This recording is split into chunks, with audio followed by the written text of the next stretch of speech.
too warm today. I say that. I'm from Florida. What do you expect? Like 54? 2? I don't know, but raining.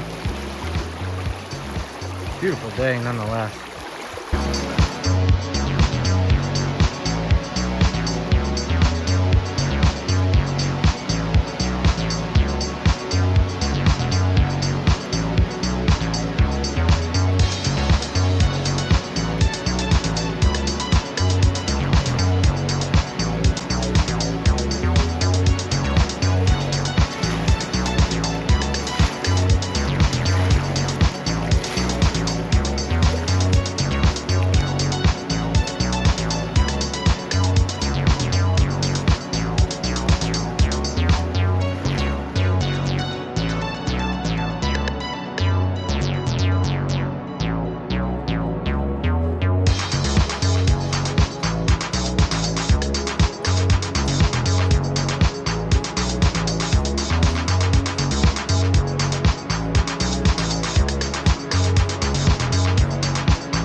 back home. But I wanted to cut into this a little bit, make it a little easier to follow. This trip has been something that I think everybody that's really into fly fishing or fishing in general, catching salmon, trout, whatever, it's definitely something that is on a lot of people's lists. Maybe not this specific river, but definitely, Alaska. They have a lot of the Pacific salmon that we don't have on the East Coast, and it was really something special at this point. It was really cool. Probably the coolest thing I've ever done, hands down. So what I'm going to show after this is a bunch of clips of us, catching fish, the fish we did catch, all sorts of stuff like that. The days, as weird as it sounds, the days kind of blurred together a little bit. It was hard to go from one campsite, break down, and then go to the next, and then remember the campsite even that you were just at 6 or 7 hours ago before you broke down. It was pretty weird.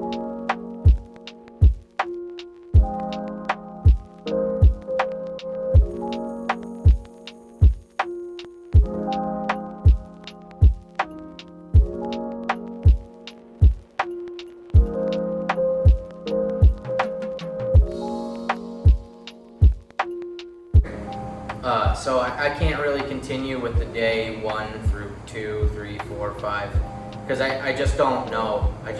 But it was a lot of fun. For any of you that are watching that don't really know anything about these fish in particular, salmon are pretty cool. So the ugly red ones you'll see, the ugly multicolored, almost snow camo looking fish that you'll see, and some of the bigger silver ones, those are all salmon. They will breed in the river. They'll spawn, and right after they spawn, they'll die. So they'll get real white, and they'll actually rot. One of the fish my father caught, literally half of its face was rotten off. There was no eyeball in it, and it was still going after food, which was really, really bizarre. But I guess whatever. It's instinct or something.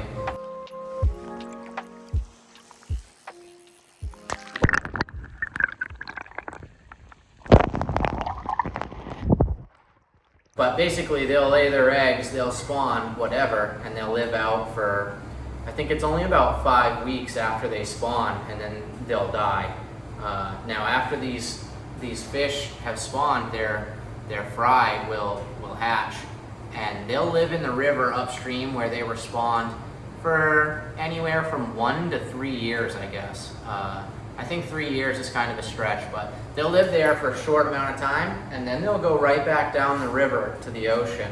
And they'll live in the ocean for a few years until they become of size, and then they swim right back up the river to where they were spawned by instinct. They know what river they came from, they know what tributary of the river they came from, and they'll all pretty much stay around where they were spawned by instinct, which is really incredible to think about. I mean, if you didn't know where you were born, could you by instinct go to the hospital you were born in? Probably not. So that's pretty crazy to see.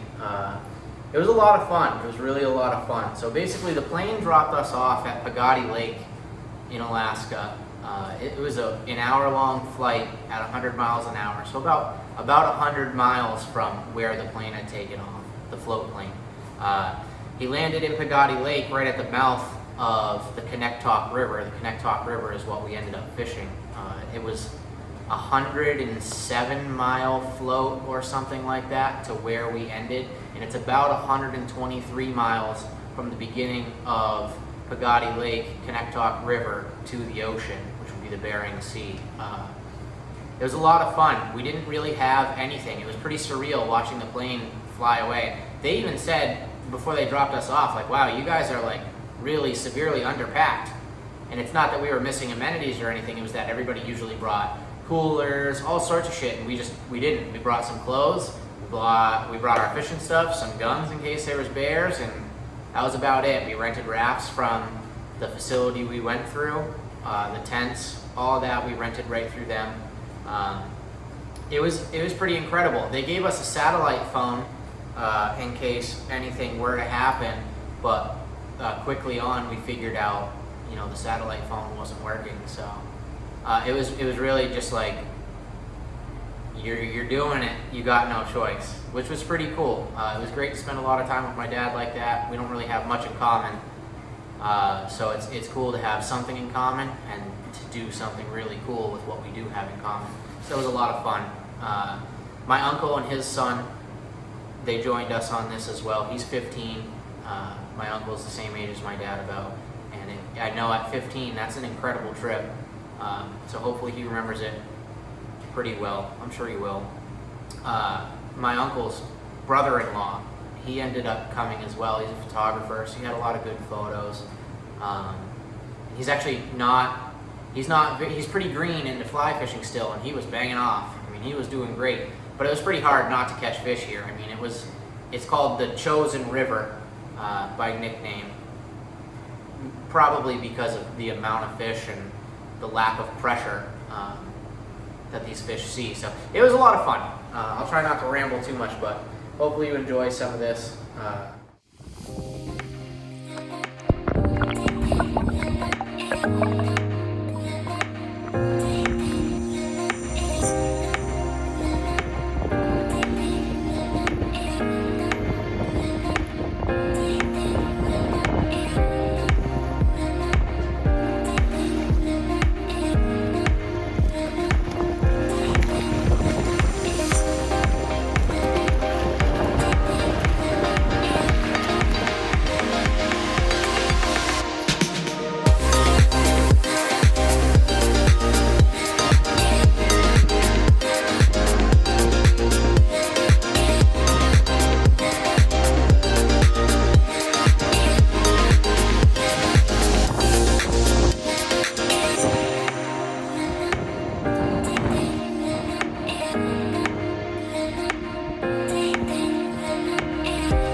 Now, just to reiterate, there was no signal at all. There was no signal even remotely. Everything, we all threw our phones right in airplane mode because there was nothing to do. So it was pretty crazy. We were on the river for I think 9 days total with, like I said, no signal. I don't eat fish, as weird as that sounds. I just don't like it. They had fish I think 3 nights out of the 9 or something like that. So we pretty much, like I said, we packed light. So for breakfast, we'd have 1 pouch of oatmeal. And then at lunchtime, we'd set up a little bit and have either a cup of ramen or a peanut butter and jelly. The jelly actually ran out pretty quick within like 3 days or something. So we were having peanut butter sandwiches. And after a while, because there was not that much bread, I was just putting peanut butter on 1 piece of bread and folding it in half and having that as lunch. And then for dinner, we had these freeze-dried, what they call mountain house meals. Just boil a cup of water, throw it in, let it sit, stir it up. And some of them are pretty good. Actually, I didn't have one that I thought was bad. So that was pretty cool. They're not exactly the cheapest things, but they were really good. It's 2 servings per pouch, which, I mean, I'm kind of thick, so it wasn't really 2 servings, but it was filling, so that was nice. You know, nothing to drink other than water. The photographer guy, he's a pretty avid outdoorsman. He's a hiker. does rock climbing shit, ice climbing shit. He's got these water bottles with built-in filters and stuff, so you don't get Giardia, and which he had, so he's pretty cautious about it. So it was cool. He took care of us there, so we didn't have to drink fish shit water, which was nice. Campfires every so often when it was nice out. It rained every single day. We had one day, I think, where it was mostly clear with a little rain, but I mean every day. You'd set up, you'd fish all day in the rain, and it wasn't beating down rain like Florida rain. It was, you know, heavier than a mist. It wasn't crazy, but it was rain. You know, if you're in a boat, just standing in a boat fishing all day, you're gonna get wet, and you're gonna be wet until you dry. And it didn't get above 60 degrees there ever. You know, it was probably more likely. Some days were probably late 40s. Most days, I would say, were mid 50s or so. Maybe tickling 60, but it wasn't warm, so you weren't really drying out real quick. But it rained every single day. You'd set up camp in the rain, or you'd dodge the rain just barely, and then it would rain.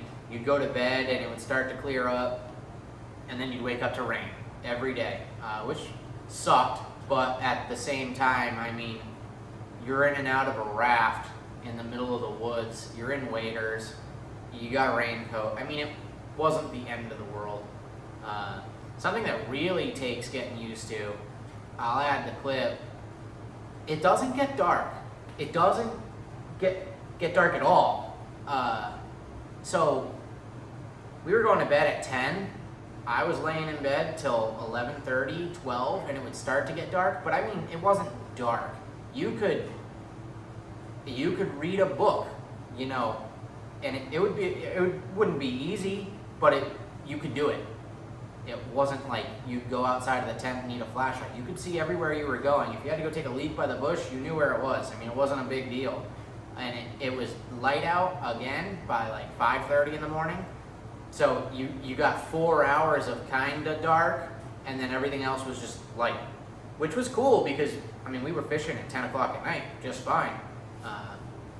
But it's a pain in the ass to try to sleep. One thing to take into consideration when going to Alaska, bring a blindfold, because it's beautiful out, and it's 10:30 p.m.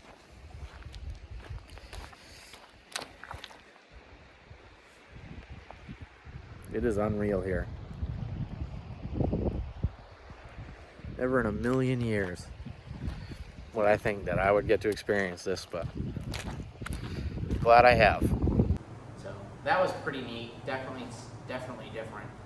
But it was a lot of fun. It's something I'll never forget, for sure. I know this isn't like my normal thing. Usually it's all car shit, as you can see. I'm back to that bullshit, but I don't know. I figured it'd be cool to have some memories actually jotted down so we could see it over the years. And I actually do have quite a few friends that are into this shit, so maybe it'll be cool for them too. Good buddy of mine, Max Mancuso, he lives out in Colorado now or something. He tied a bunch of flies for us. You know, wicked cool kid. Met him through rabbits and stuff. He's got a baller, a little Mark 1 Jetta. Originally from Pennsylvania, so he was always at Madness, but he helped us out, sent us a bunch of flies, and they were killer. You know, they were doing everything we needed. Really talented kid, so thanks to him. Big thanks to my dad. I would have never been able to afford this. Another part that I'll show after this or cut into this or something. When we finished our trip down the river, we got picked up by like a shuttle-ish. It was just this native Alaskan fella in like a work van with a trailer. He trailered all our shit to the Quinhagak airport in Quinhagak, Alaska. Now, when I say Quinhagak airport, I'll show a picture of us all at the table. This is the airport. I think the building might literally be the size of my garage here. 800 square feet, maybe 1,000. It's in a dirt parking lot. Off the river now. Made it to the Quinhagak airport.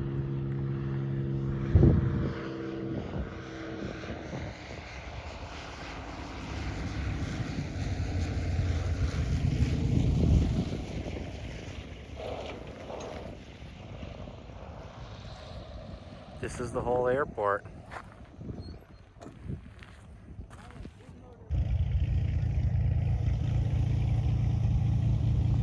gonna guess there's not too many Boeings coming through here. No Wi-Fi on this flight.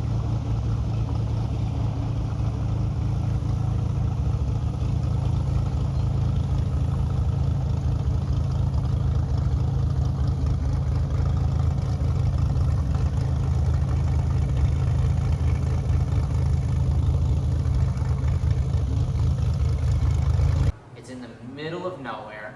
There's no signal whatsoever there either. The one guy that does work there is also a native fellow. He's got the weirdest job in the world. They have snacks and like hot dogs and stuff you can cook up. He writes down everything on pen and paper that you buy because there's no computer, there's no Wi-Fi. I don't even know how this place has power. He does all of his flight logs, all the flights that come in and go, and the flight numbers by hand. And the only thing remotely airport-like was the fact that there was a storage container outside with FAA spray painted across the side of it. That's the Quinhagak airport. There's nothing there. The runway is dirt, like crushed stone and dirt, which if I didn't realize, a lot of people didn't realize, when they built this runway, they had to import crushed stone and dirt because Alaska doesn't really have dirt. So they had to bring in barges full of dirt. They said it averaged $1.50 per shovel full. So whatever that costs, they just redid the runway. Actually, they moved the airport and the airport, not that long ago because it flooded and washed out, I guess. Apparently that's a thing up there a lot. So really, really bizarre. The guy that picked us up from the Quinhagak airport, he flew us to the Bethel airport. Really not much of an airport either, but with that being said, a lot more of an airport. Actually has security. He was also delivering mail. He picked us up and dropped off the town's mail. So really, really weird to see how they live. That town, all these towns, you can't drive to them. From Bethel to Quinhagak and then Pegati Lake, especially Pegati Lake, you can't drive to them at all. There's cars around plenty, but they all got shipped in by barge. It's funny because you'll see old OBS trucks, shitbox square bodies everywhere, and then you'll see new cars just thrown off in the side of the ditch, all smashed up. I'm guessing because there's nobody there to fix them. There's no parts to fix them, but the old shit just keeps running. So that was pretty bizarre to see. It's really just a reality check. It was culture shock because of how different it was to how I lived my life. I thought I lived my life pretty simplistically. I mean, I've got a lot of shit, but I don't really do much. I don't go out, and I don't really do anything. But these people are on a whole different level, man. I don't know how people don't go insane up there, but it is beautiful. Just hands down, if I ever kill somebody and go missing, I ran away to Alaska because it is awesome. Absolutely awesome. So yeah, hopefully some of you guys like this. I'll throw in some more clips after this. I'll probably end it after that. I don't really think I have much else to say. The bears up there were really cool.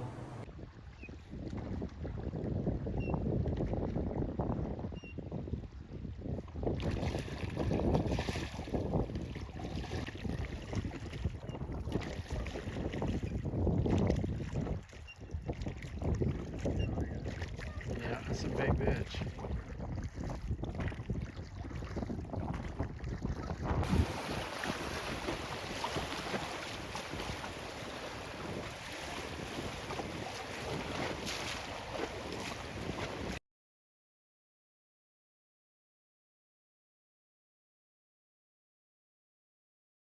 You know, they don't really have black bears. It's all like, I guess people call them Alaskan brown bears, grizzly bears, call them whatever you want, but they're insane.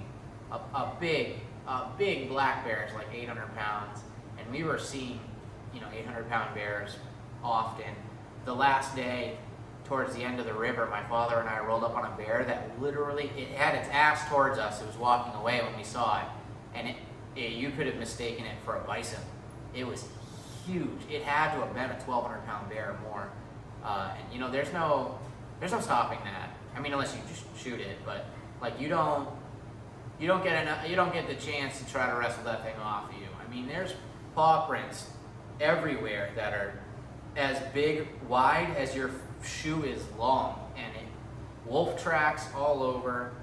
The bear sign was absolutely insane everywhere. It was really cool. The wildlife was awesome. You know, not just the fish. We were with bald eagles, you know, every day. We actually rolled up on 2 golden eagles, which are totally different than bald eagles. They don't look anything alike, and they're huge, man. They are, dude, they've got to be more than 50% bigger than a mature adult bald eagle. It was insane. It looked like it could pick us up and carry us away. It was pretty crazy, but a lot of good views up there and a really, really good time. I hope to get back at some point. There's a lot of cool fishing trips that we could do together, but I don't know. It wasn't exactly cheap. You know, it took 8 flights to get from my house through Alaska and back to my house.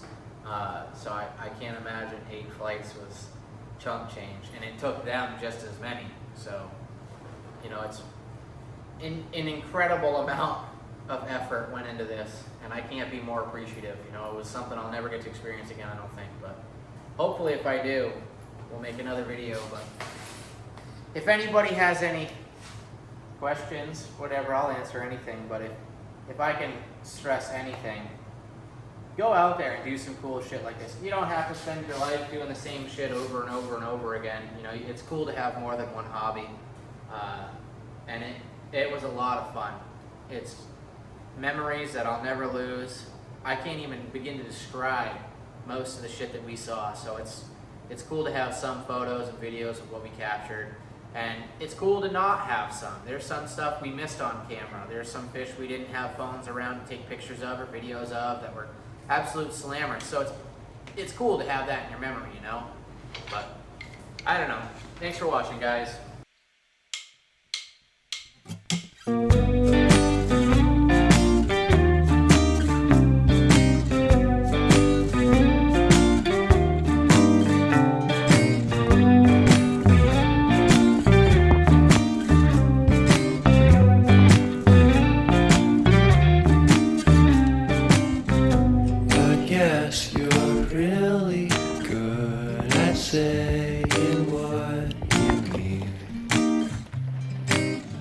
Suppress my feelings, 'cause I know what's best for me.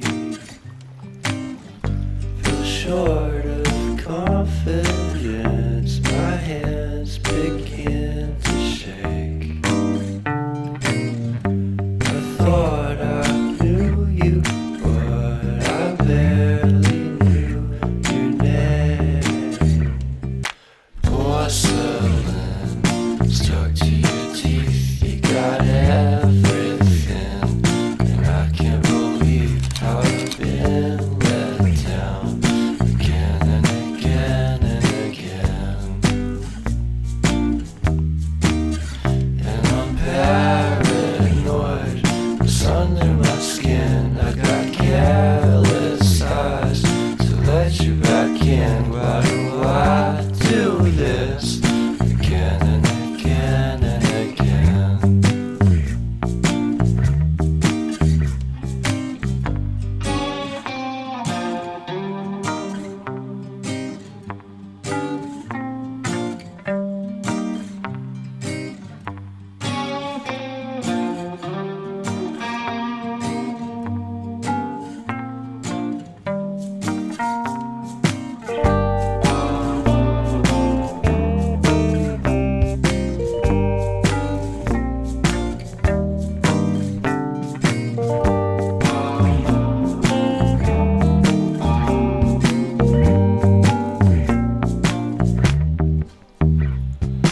Porcelain stuck to your teeth, you got porcelain under your skin, and I'm all for it again and again and again.